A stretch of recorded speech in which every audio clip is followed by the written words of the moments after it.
Hi everyone, welcome to today's tutorial, and in this video I will be showing you on how you can make a bottle with using only geometric shapes. That's it. So it's really easy to make, and let's see how that's done. For this video I am using this A4 size document and I've also given a name to my document as well. I've named it bottle. And before I begin, I would like to remind you all to make sure that the Essentials Classics options has been switched on from this drop-down box below. Then only you will be able to see all these tools right here on your screen. So let's begin. The first thing we have to do is to make the body of the bottle. Right.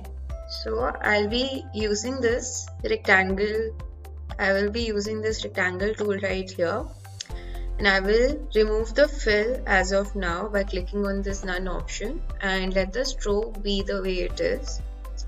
I will just click and drag my mouse to create a rectangle like that.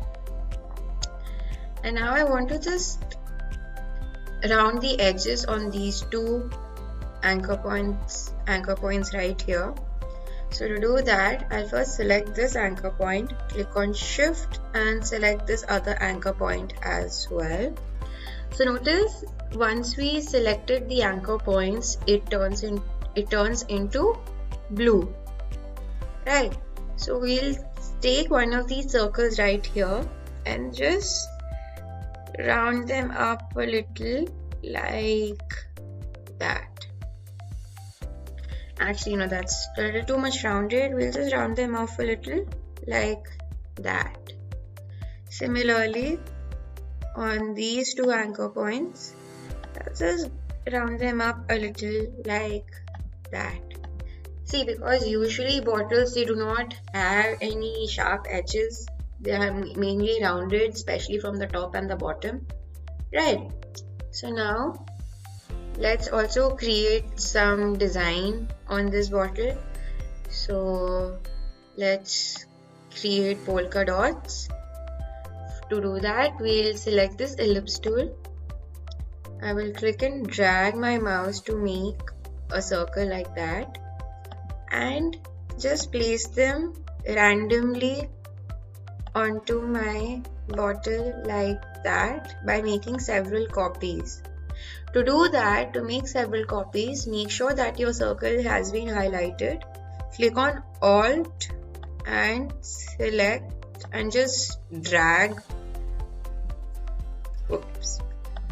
Just make sure that only the circle has been selected, and you can place them anywhere you want. It doesn't necessarily have to be polka dots only. You can use some other shape as well. And just make random copies out of it, and that's it.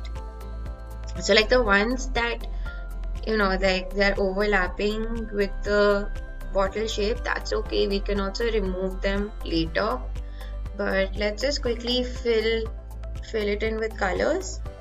So I'll be first choosing these polka dots. I'll select all of them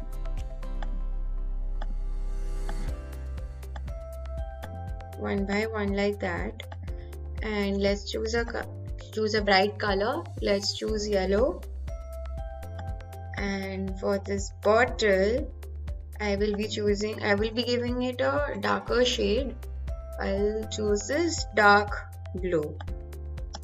Now I also want to get rid of the portions of the circles which are coming out of the bottle. To do that, I'll select all of them, go over to the shape builder tool, and notice if I click on Alt, the plus sign underneath the cursor changes into minus, and I'll just delete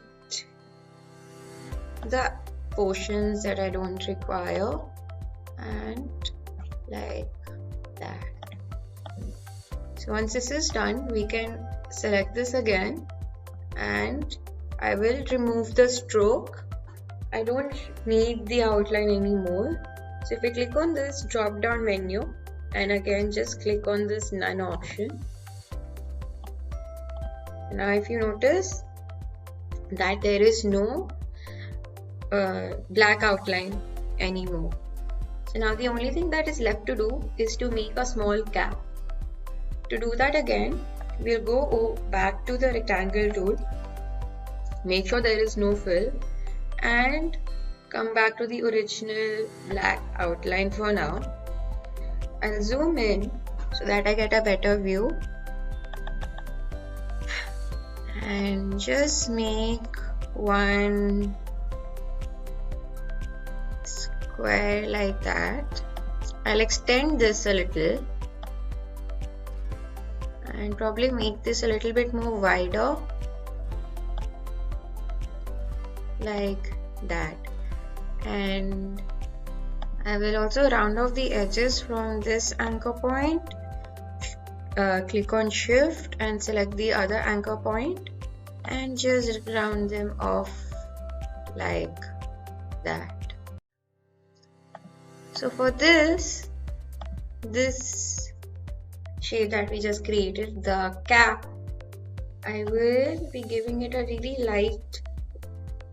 light gray color, or probably I'll just give a gradient. I think the gradient would look a lot better. So if we click on this gradient tool right here, this box pops up, and so by default the gradient is from white to black, and I don't want that. So let's change the gradient.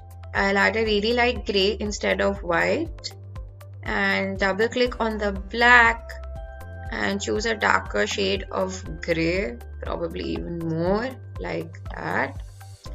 And let's change the angle as well. Since it's going from left to right, I want the darker shade to be at the bottom and the lighter shade to be on the top. To do that, let's change the angles as well. So I'll be choosing minus 90 and done. There you go. So let's also select this again and remove the stroke like that. So this is a really simple printed bottle we just made. So you can go ahead and also practice even more and make different shapes of bottles, try out with different designs, see how else you can edit using your creativity. So let's go ahead and also save our document. To do that, we'll click on File, Save As, and so by default our save as type will be Adobe Illustrator file, as you can see. So I'll let that be as it is, because since if I want to make any changes in my illustration, I can easily do that by accessing my Adobe Illustrator file. I'll let the file name be bottle as well. I will not make any changes in the file name, and if you like, you can save it in a particular file or probably just save it on your desktop, however you like it. And we just click on save and we just click on OK on this Illustrator options as well, and done. Our illustration has now been saved as an Adobe Illustrator format. So how do you know that our file has been saved? So over here, right here, like where the name is given bottle, on the side is given .ai, which means this is now officially an Adobe Illustrator file. So that's it. Now that we've come to the end of this video, I hope you found this tutorial to be useful, and thank you for watching and keep practicing.